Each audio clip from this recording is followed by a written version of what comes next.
우리가 나눌 말씀은 창세기 21장입니다. 창세기 21장 1절에서 13절까지 우리 정홍중 집사님께서 봉독해 주시면 감사하겠습니다. 창세기 21장.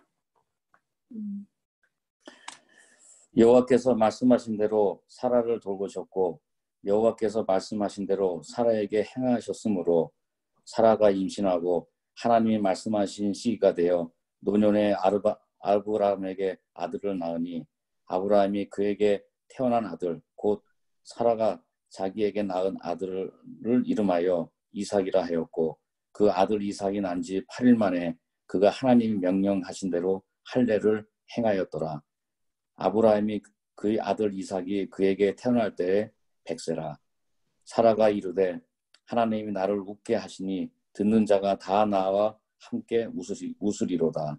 또 이르되 사라가 자식들을 젖먹이겠다고 누가 아브라함에게 말하였으리 묘마는 아브라함의 노경에 내가 아들을 낳았도다 하니라. 아이가 자라매 젖을 떼고 이삭이 젖을 떼는 날에 아브라함이 큰 잔치를 베풀었더라. 사라가 본즉 아브라함의 아들 애굽의 여인 하갈의 아들이 이삭을 놀리는지라. 그가 아브라함에게 이르되 이 여종과 그 아들을 내쫓으라. 이 종의 아들은 내 아들 이삭과 함께 기업을 얻지 못하리라 하므로 아브라함이 그의 아들로 말미암아 그 일이 매우 근심이 되었더니 하나님이 아브라함에게 이르시되 내 아이나 내 여종으로 말미암아 근심하지 말고 사라가 내게 이른 말을 다 들으라. 이삭에게서 나는 자라야 내 씨라 부를 것임이라. 그러나 여종의 아들도 내 씨니 내가 그로 한 민족을 이루게 하리라 하신지라. 네. 아멘. 잠깐 기도하시겠습니다. 주님, 주님의 말씀은 살아 운동력이 있어서 우리의 영과 육을 다 쪼개도 남을 수 있다고 하셨습니다. 이 날선 검과 같은 하나님의 말씀이 오늘 우리의 마음을 쪼개게 하시고 이 시간 저희들 심령 안에 하나님께서 각자 음성을 들려주시고 그 음성을 우리가 들었을 때 이 음성을 가지고 나의 일상의 삶에서 적용하며 하나님과 가까워질 수 있는 하나님의 백성들이 다 되게 도와주시옵소서. 듣는 자와 또한 전하는 자의 마음이 하나가 될 수 있도록 이 시간 성령께서 함께해 주시옵소서. 예수님의 이름으로 기도드립니다. 아멘. 여러분, 제가 독일에 온 때가 1987년 10월 달에 왔거든요. 이제 유학으로 왔는데 그러고 나서부터 2013년까지 제가 딱 한국과 연관된 것 두 가지를 안 한 게 있었어요. 그게 뭐냐면 한국의 노래랑 한국의 소설책을 안 읽었어요. 한국의 그 노래들을 또 저희들이 80년대 학교를 다녔고 그래서 그때 그 노래를 들으면 그 가사들이 참 이렇게 정말 이렇게 사무치게 그리움들이 이렇게 표현돼가지고 한번 우리 이용옥 집사님하고 그때 나무를 캐면서 우리가 지난 얘기를 할 때 그리고 나서 집사님이 저에게 1980년대 동영상을 이렇게 보여줬는데 참 이게 노래들과 이렇게 이제 나이가 들면 더 이게 심해지는 것 같아요. 그리고 제가 한국의 그런 소설들을 읽고 나면 향수에 젖어서 독일 생활을 하는데 제가 참 이렇게 불편함을 많이 겪어서 제가 거의 다가 한국 소설과 한국 노래들을 안 읽었어요. 그러다가 2013년에 제가 이제 여기 지금 살고 있는 라인펠덴 도시로 이제 제가 사역지를 옮기고 나서 제가 학교 일과 교회 사역 외에는 혼자 있는 일들이 되게 많았었어요. 근데 그때 아는 지인이 대장금이라고 하는 그 드라마를 저한테 소개를 해줬는데 그때가 마침 부활절 휴가 때였어요. 그래서 제가 뭘 보냐 하다가 이거 조금 한번 보라고 그래서 1편을 보고 나니까 2편을 안 볼 수가 없었어요. 그래가지고 부활절 방학 일주일 동안 4일 동안 자지도 않고 먹지도 않고 제가 꼬박 밤을 새서 이 대장금을 다 봤어요. 여러분 이런 경험 있으세요? 저는 약간 좀 이렇게 뭔가 좀 무식한 데가 있어가지고 이거를 딱 보고 나니까 정신이 혼미해졌어요. 잠도 못 자고. 이렇게 여러분 드라마는 중독성이 있는 것 같아요. 저한테만 그런가요? 아니에요? 특히 드라마 중에서 복수나 불륜, 출생들의 이렇게 소재들을 갖고 이렇게 담고 있는 이런 막장 드라마는 한국 사람들이 욕을 하면서도 본대요. 이 소설이나 영화와는 달리 이 드라마의 특징은 결론들이 다 해피엔딩으로 끝이 나요. 착한 주인공은 상을 받고 이 착한 주인공을 괴롭히는 그 사람은 벌을 받는 이게 권성징악으로 종말이 나는데, 그런데 이 마지막 해피엔딩은 이 긴 드라마 횟수에 비해서 아주 짧게 클라이막스로 끝이 난다라는 거예요. 그래서 많은 사람들이 아쉬움으로 남는다고 하는데 여러분 그런지 한번 묻고 싶어요. 은미 집사님 드라마 좋아하세요? 오늘 우리가 함께 읽은 본문 내용을 보면 마치 막장 드라마의 종말 과정을 보는 것 같지 않아요? 사라라고 하는 그 여자 주인공의 일생을 해피엔딩으로 이 결말을 눈으로 보는 것 같잖아요. 마치 사라의 운명이 한 편의 드라마의 작품으로 하나님께서 연출하신 하나님의 타임 스케줄에 이렇게 맞게 흘러가는 것 같아요.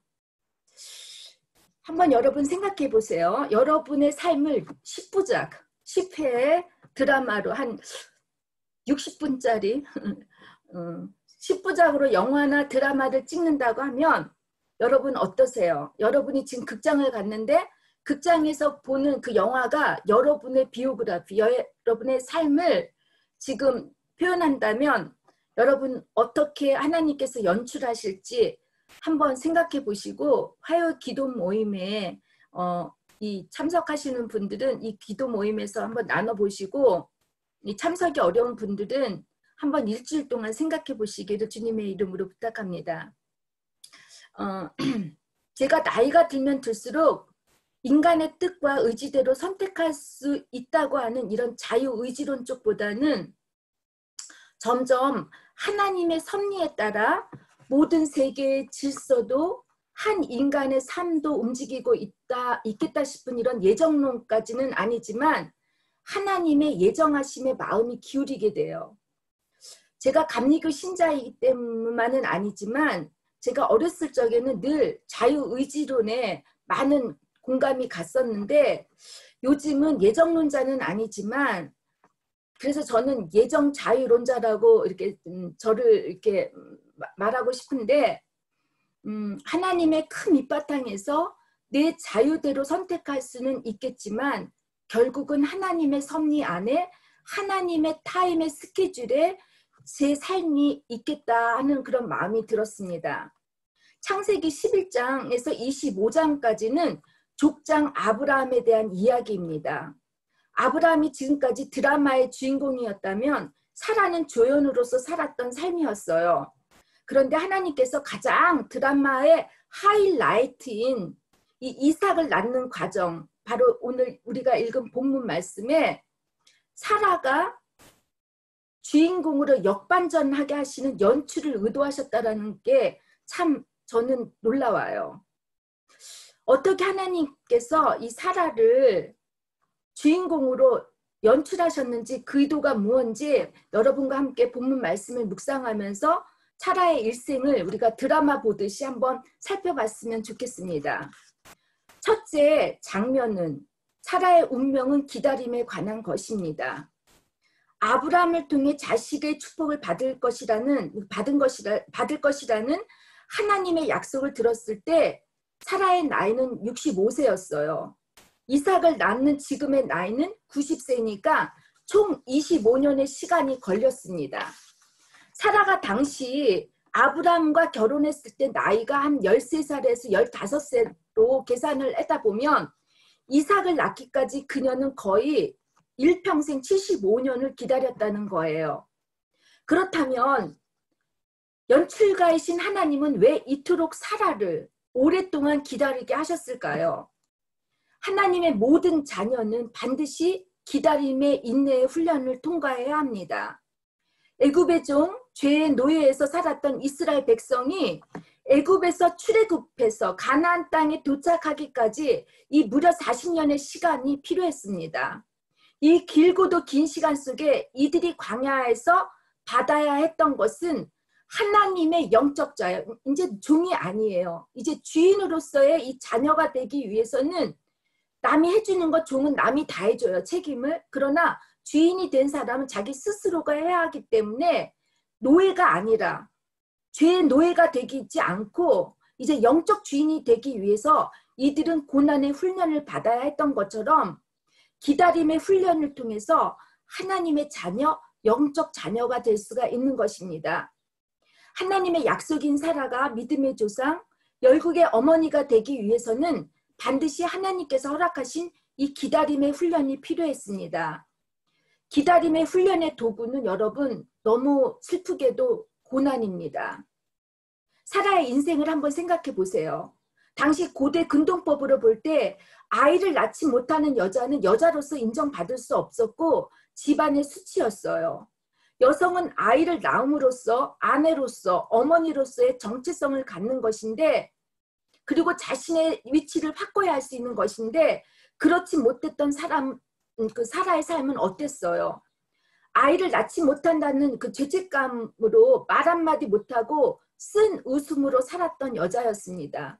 남편이 다른 남자에게 그것도 자기의 목숨이 날아가 버릴까 두려워해서 이 겁쟁이 남편 때문에 2번이나 팔아 넘길 때 사라는 아무 항변도 하지 못하고 낯선 남자의 품에 안길 뻔했던 것이었어요. 정작 목숨은 살아있지만 죽은 시체처럼 살았을 거예요. 사라가 아브라함의 아이들의 엄마였더라면 자식의 엄마를 다른 낯선 남자에게 넘길 수 있는 사람이 어디 있겠어요. 이렇게 사라는 아이를 낳지 못해서 이런 수치를 겪어야 했어요. 거기다가 자신의 시바지에 불과했던 한갓 종에 불과한 이 하갈과 그 남편의 배신을 보면서 얼마나 허망했겠어요. 여자는 남편이 죽으면 살 수 있대요. 그런데 남편이 배신을 때리면 살기가 정말 힘들다고 해요. 아브라함의 아이를 갖고 나서 이 하갈이 오만 방자해서 사라를 무시할 때 이 사라의 자존심은 바닥을 기었을 거예요.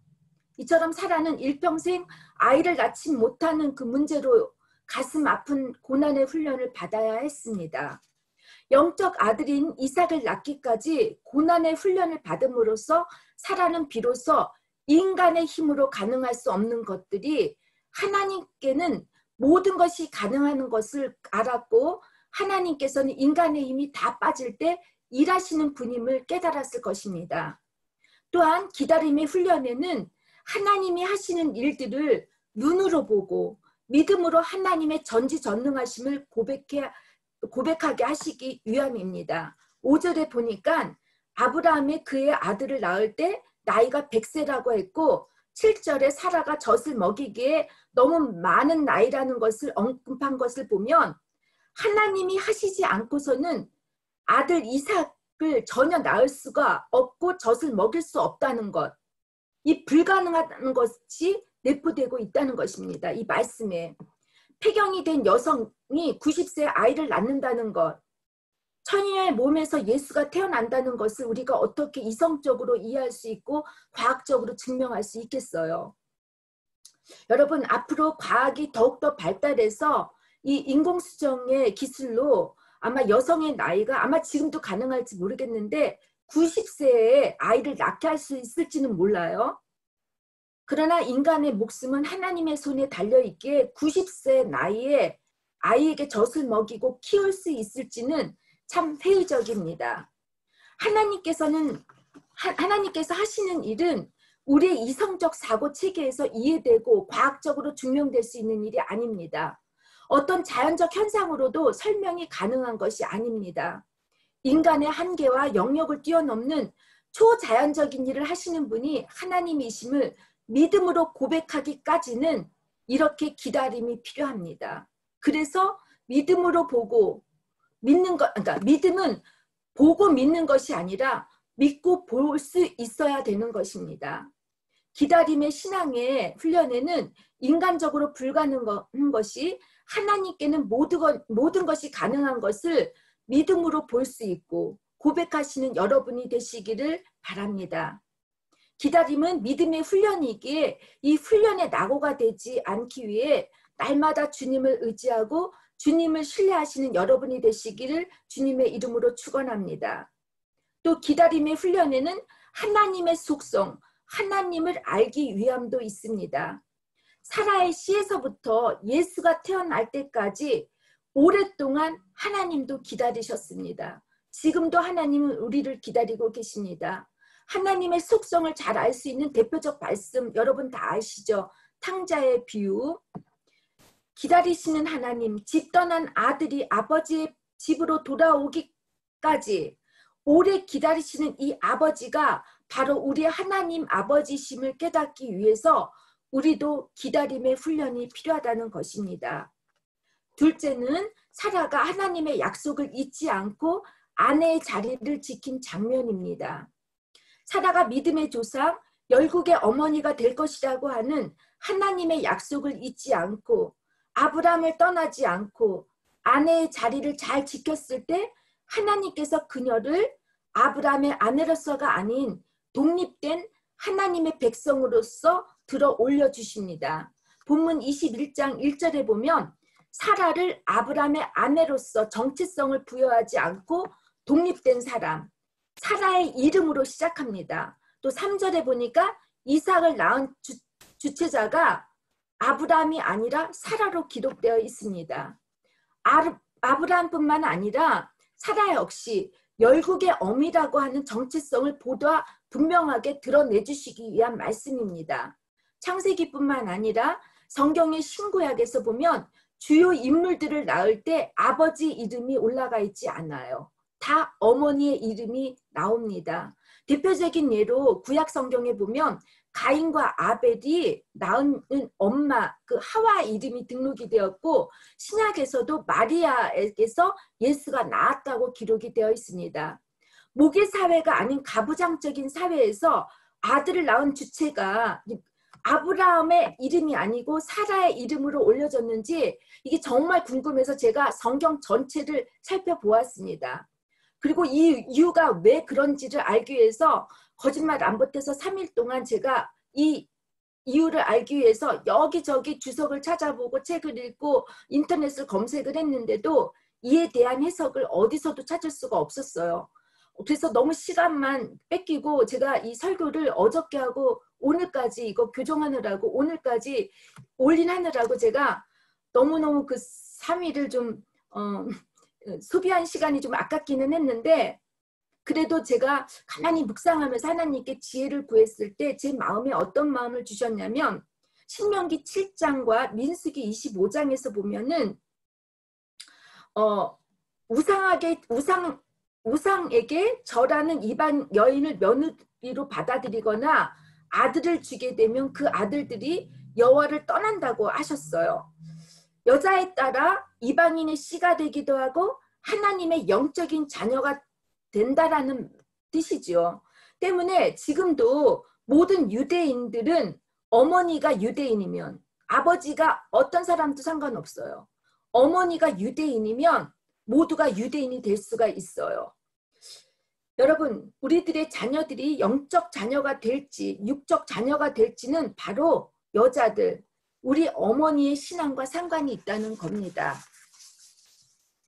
하갈이 낳은 이스마엘이 육적 자녀로 지금의 이슬람교의 조상이 되었듯이 사라가 낳은 이삭을 통해 우리 예수님이 이 땅에 오셨고 우리 모두가 주님을 믿는 영적 자녀가 될 수 있었습니다.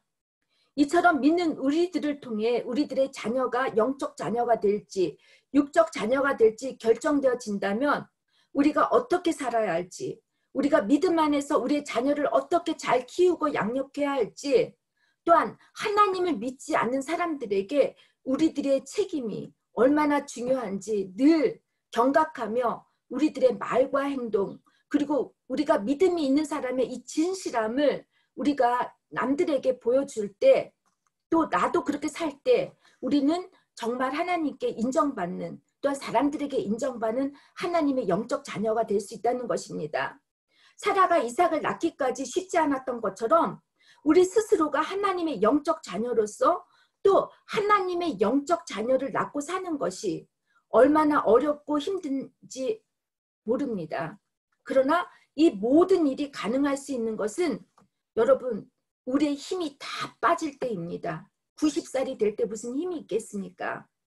우리 안에 이기적 욕망과 욕심이 힘이 다 빠지고 교만의 힘이 다 빠질 때 하나님께서 일을 하십니다. 하나님의 훈련 동안에는 우리의 의지와 노력과 힘으로 발버둥을 쳐봐도 되는 것이 아무것도 없어요. 내 힘과 노력으로 하면 할수록 일이 더 꼬이게 되고 어려움이 심해집니다.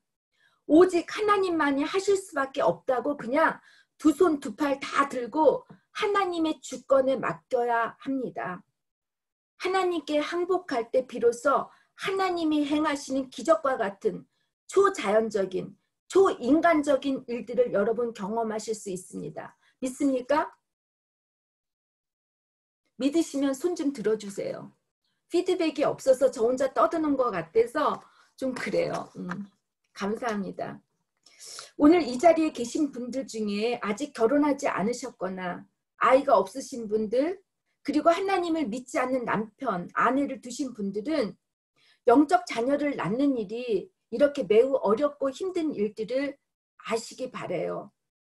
그러나 하나님의 때가 될 때까지 여러분의 믿음의 자리를 잘 지키고 기다림의 인내를 잘 감당하시길 주님의 이름으로 부탁드립니다. 분명히 여러분 하나님의 약속이 이루어집니다. 믿으십니까? 믿음이 좋고 신앙생활을 아주 잘하시는 분들 중에 이런 질문을 하시는 분들이 있어요. 하나님이 나를 향한 뜻이 무엇인지, 하나님이 약속하신 하나님 때가 언제인지 정말 모르겠어요 라는 분이 있어요. 여러분들은 기다리는 것이 너무 힘드니까 차라리 포기하겠다고 하는 분들도 있어요. 기다리는 자신보다 도리어 하나님께 실망을 할까, 또 하나님께 낙심할까 봐, 그리고 그런 자신을 보는 게 속상하고 시험이 되어서 아예 희망과 소망을 갖지 않고 그냥 현실에 맞게 대충 신앙생활을 하면서 사는 분들이 많아요. 얼마나 힘드시면 이런 말씀을 하시겠어요. 저도 때로는 하나님의 뜻을 헤아릴 수가 없어요. 왜 주님이 나에게 이렇게 하시는지 저도 잘 몰라요. 아이를 낳을 때까지 여자는 9개월의 시간을 기다려야 해요. 또 아이를 낳을 때는 고통을 경험합니다. 한 아이의 어머니가 되는 거 쉽지 않죠. 마찬가지로 언약의 백성인 우리가 영적 자녀가 되는 거는 쉽지 않아요. 그렇기 때문에 이 낳기 위한 기다림, 낳을 때의 고통을 우리가 몸소 경험하고 체험해야 한다는 것입니다. 요즘 큐티 말씀이 에스겔서를 하는데 정말 막막해요. 이것이 내가 에스겔까지는 아니지만 야 이거를 나한테 몸으로 인분에게 구운 떡도 먹으라고 하시고 이것저것 다 나한테 몸소 하라고 하시면 이거 나 어떡하지? 참 읽는 게 부담이 가요 요즘에. 근데 여러분 내가 몸으로 내가 마음으로 직접 경험하지 않고서는 하나님의 거룩한 백성이 될 수가 없어요. 또 하나님의 영적 자녀를 낳을 수가 없어요. 제가 이렇게 늦게 목회를 할 때 사람들하고 대할 때 왜 제가 사람들에게 영감을 주고 사람들에게 감동을 주는가는 제가 잘나서가 아니에요. 제가 그 힘든 어려움과 고난을 겪어보니까 다른 사람들을 사랑할 수가 있고 긍휼하게 될 수 있다는 거예요. 그랬을 때 제가 오픈하니까 그들도 오픈하면서 같이 나눌 때 서로가 살아날 수 있는 거예요. 여러분, 여러분을 향한 하나님의 연출에는 하나님의 극본에는 쓴웃음을 웃음으로 바꿔주신 하나님의 놀라운 계획이 있음을 믿으시기 바랍니다. 믿습니까? 손들어 주세요. 그래서 여러분 하나님의 때가 될 때까지 여러분의 믿음을 포기하지 마시고 지금 이 있는 자리에서 여러분 이 자리를 잘 지켜주시기를 주님의 이름으로 축원합니다. 사라가 영적 어머니가 되기 위한 훈련을 다 마치고 이삭을 낳았을 때 6절 하나님이 사라를 웃게 하셨다고 하고 듣는 자들도 그녀와 함께 웃었다고 하잖아요. 나오미가 자신을 더 이상 나오미라고 하지 말라고 했어요. 그래서 마라, 쓴물이라고 했듯이 여러분 이 쓴 웃음, 차크예요. 이 차크를 사라를 웃음, 이즈하크가 이삭이라는 맛이에요. 기쁨으로 웃었다라는 것이에요. 이렇게 바꾸게 해주신 하나님께서 여러분의 지금의 인생의 마라, 쓴물, 자크, 쓴 웃음을 이즈하크, 그 다음에 하나님의 단물로 바꿔주시는 것 잊지 마시고 여러분 믿으시기만을 바랍니다. 믿습니까? 하나님의 연출에 이미 사라의 아들 이름이 이즈하크라고 예정해 주셨고 이렇게 부르라고 해주셨어요. 이것은 반드시 사라가 이즈하크, 이삭을 낳음으로써 정말 기쁘서 웃을 수 있다라는 걸 하나님이 아셨기 때문입니다. 여러분과 제가 이제 이렇게 웃는 이 외국에서 살 때 우리 웃어야 되잖아요. 응? 이즈하크의 삶을 살아야 되잖아요. 그죠? 그럴 때 우리가 이 이즈하크의 경험들을 우리가 살고 있는 우리가 함께 나누는 이 공동체에서 나눌 때 그럴 때 우리는 살아계신 하나님을 경험하게 되고 이 살아계신 하나님을 경험하는 거를 더불어 사는 사람들과 나눌 때 그리고 이것을 전할 때 우리는 정말 부활의 산 증인이 될 수가 있는 것입니다. 셋째 장면은 버려야 할 것을 과감하게 버리는 사라의 모습입니다. 사라가 이삭을 낳고 주변 사람과 함께 웃었을 때 여기에 같이 웃지 못하는 사람들이 있었는데 누구일 것 같아요? 하갈하고 이스마엘이죠. 당연히. 이스마엘은 이삭이 태어나기까지 아브라함의 유일한 아들로서 얼마나 사랑과 귀여움을 받았겠어요. 그런데 8절에 보니까 이삭이 젖을 떼는 날에 그러니까 보통 유대인에게는 젖을 떼는 날이 3년 걸려요. 왜냐하면 그때만 해도 아이들의 유식도 없을 뿐만 아니라 일찍 아이들이 죽게 되기 때문에 엄마의 젖을 3년 동안 먹였다고 해요. 이 3년 동안 젖을 떼는 날에 그 3년 뒤에 아브라함이 잔치를 베풀었는데 하필 그날 이스마엘이 이삭을 놀렸다고 기록되어 있어요. 이때 놀리다라는 말이 히브리어로 자크 스누스미라고 하는데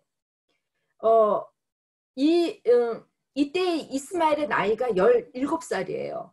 그리고 이삭의 나이가 3살이니 나이 차이가 13살밖에 안 됐는데 17살이면 그때 장가갈 나이인데 이 이스마엘이 놀렸다고 하는데 이것을 사도 바울은 갈라디아에서 핍박했다라고 이렇게 써있더라고 해석했어요. 근데 이 장면을 본 게 다른 사람이 아니에요. 사라가 봤어요. 사라가. 참 막장 드라마 같죠. 그죠? 그랬을 때 사라는 곧바로 아브라함에게 하갈과 그녀의 아들 이스마엘을 내쫓으라고 합니다. 근데 이 내쫓으라고 하는 사라의 요구에 아브라함이 얼마나 근심했겠어요. 참 남자들이 힘들 것 같아요. 두 여인에서 왔다 갔다. 그래서 남자들은 여자를 2명을 만나면 안 돼요. 3명은 더더욱 안 되고 오로지 한 여자, 한 남자만 살아요. 너무 복잡해져요. 인생이. 하나님께서는 13절에 아브라함에게 기업을 이을 자는 이삭에게서 난 자들이라고 하시기에 이스마엘도 또 하나님 아브라함의 씨이기 때문에 한 민족을 이루겠다고 축복하시면서 이 말씀을 듣고 이제 아브라함이 이 둘을 내보냅니다. 이 이야기를 인간적인 관점에서 볼 때 참 이해하기 쉽지 않잖아요. 특히 우리나라 옛날 조선시대 사람들은 어떻게 아들을 내치냐고 사라가 나쁜 여자로 몰 수도 있어요. 사라가 잔인하다라고 할 수도 있고 이 아브라함 왔다 갔다 하지도 못해서 우유부단하다고 느낄 수 있는데 이에 대해서 사도 바울은 갈라디아 4장에서 이스마엘은 노예, 여종에게서 낳기에 육적인 자녀이고 이삭은 자유로운 여자에게서 태어났기에 약속의 자손이라고 했어요. 이스마엘과 이삭의 관계를 이 복음주의 신학자들은 이스마엘은 아브라함의 힘과 능력으로 낳은 아이, 즉 율법을 상징했고 이삭은 약속, 인간의 힘과 능력이 아닌 하나님의 은혜로, 하나님의 믿음으로 태어났기 때문에 하나님의 은혜, 예수의 은혜로 해석하는 분들이 많아요. 결국 예수님의 은혜, 예수님이 율법주의를 쫓아냈다라는 것. 그래서 예수님의 세상이 초래되었다라는 것. 예수님의 은혜로서 인간이 살 수 있다라는 것을 의미합니다. 그러기에 하갈과 이스마엘을 내쫓는 것을 인간적인 관점에서 봐서는 안 돼요. 영적인 관점으로 해석하기를 바랍니다. 우리가 신앙생활할 때 꼭 부딪히는 사람들을 만나게 돼요. 여러분과 부딪히는 사람들이 불신앙적이고 불순종으로 여러분을 대하실 땐 그들을 멀리 하시기 바랍니다. 그렇다 해서 남편을 멀리 하라는 말이 아니에요. 믿음과 불신앙, 진리와 진리가 아닌 것은 화합할 수가 없어요. 하나님의 약속의 축복을 방해하는 그 모든 세력은 가까이 하는 것이 아닙니다. 축복의 자녀인 우리가 해를 받기 때문입니다. 제가 지금 6주간 됐는데 6주 동안 제가 위가 되게 안 좋아서 약을 먹고 있어요. 제가 함께 목회하는 어느 목사님이 계시는데 이분이 저를 너무 힘들게 해요. 저를 힘들게 하는 게 아니라 제가 이분 때문에 힘들어요. 그래서 제가 이걸 어떻게 해야 되나 하다가 이제 기도를 하고 또 우리 기도 모임에서 우리 교우님들, 집사님들이 기도를 해주시고 에스겔서를 읽는 가운데 에스겔서 3장에 저한테 그런 말씀을 주신 거야. 너는 이마에, 그러니까 제가 독일 성경을 번역하면 너는 이마에 강한 다이아몬드면 되게 깨지지 않는 돌이잖아요. 다이아몬드를 두르고 키셀슈타인, 아주 강한 돌을 매면서 너는 그들을 하나님을 대적하는 그들에게 너는 말을 하라고 하면서 두려워하지 말라는 그런 말씀을 주셨어요. 하나님을 대적한다 하는 그 생각을 제가 가지면서 내가 혹시 하나님을 대적하는 자는 아닌가도 생각을 해봤는데 제가 그리고 나서 그 목사님들하고 회의를 할 때 제가 정말 단단하게 얘기하면서 너 이거 다 가져. 나 안 할 거야. 이 목회는 네가 다 하라고 줬어요. 여기까지 생각을 못했던 것 같아요. 그리고 나서 제가 처음에는 마음이 좀 힘들었어요. 내 사랑하는 사람들을 내가 다 떼어줄 수 있을까 했는데 하루가 지나고 나니까 속이 조금씩 좋아지기 시작하고 지금은 너무 좋아졌어요. 왜냐하면 여러분 아브라함이 17년 동안 함께했던 이 아들을 또 그의 어머니의 정을 떼는 거 쉽지 않아요. 그리고 아브라함에게는 아픔이 되는데 여러분 나를 힘들게 하고 나한테 이게 대적하는 사람들 이건 진리 문제일 때 그럴 때는 여러분들의 마음에 거리를 두셨으면 좋겠습니다. 왜냐하면 여러분들 스스로가 상하게 돼요. 그거로 인해서. 그러면 여러분들이 신앙생활할 때 너무 힘들어져요. 적어도 여러분들은 다 착해서 어떠냐면 내가 더 나쁜 사람이라고 자책감을 많이 갖게 돼요. 그렇기 때문에 신앙생활에는 끊을 때는 끊어야 되는 게 있는 것 같아요. 하나님께서는 신앙에 방해가 되는 인간적 요소들을 떼어내시길 바라요. 특히 인간관계는 더욱 그래요. 인간적으로 미운정, 고운정, 예정이 다 들어있는 사람들을 떼어내는 것은 참 고통스러워요. 신앙생활하면서 또한 이스마엘을 가슴에 품고 세상과 하나님 사이에 양다리를 거치고 사는 건 더욱더 그래요. 영적 자녀로서 하나님의 구속의 역사에 쓰임이 되기 위해서는 여러분들 이스마엘, 마음에 들어가 있는 이스마엘을 믿음으로 이 믿음의 결단으로 끊어지기를 주님의 이름으로 부탁드립니다. 이제 말씀을 맺겠습니다. 우리 모두는 영적 자녀로서 하나님의 타임 스케줄에 의해 쓰임을 받고 있어요. 제가 예전에 읽었던 아마 중3 때였을 거예요. 특히 여자 학생들이 그 당시에 많이 읽었던 소설 중에서 기드 모파상의 여자의 일생, 이게 원제를 따져보니까, 원 제목을 따져보니까 어느 인생이라는 그런 책이 있었는데 기억이 나실지 모르겠어요. 나이 드신 분들은. 이 귀족으로 태어난 한 여인이 남편을 잘못 만나서 비극적 삶을 살았다는 내용인데, 이 소설의 마지막 장면에 그 많은 어려움과 시련 끝에 모든 희망을 잃은 그 주인공 잔느에게 이 잔느가 이제 행복감을 느껴요. 그때 이제 그녀의 하녀가 이런 말을 해요. 보다시피 인생은 우리가 믿는 것처럼 결코 그리 좋지도 그리 나쁘지도 않답니다. 여러분, 우리는 그리 좋지도 나쁘지도 않은 인생이 아니에요. 1절에 3절을 보세요. 이 짧은 기절에 하나님의 말씀대로라는 말이 2번씩이나 언급되었고 하나님의 시기에라는 말이 한 번 나와요. 이 짧은 구절에. 사라의 일평생 삶이 하나님의 뜻 안에서 이루어졌고 하나님의 때에 반드시 이루어졌다는 것입니다.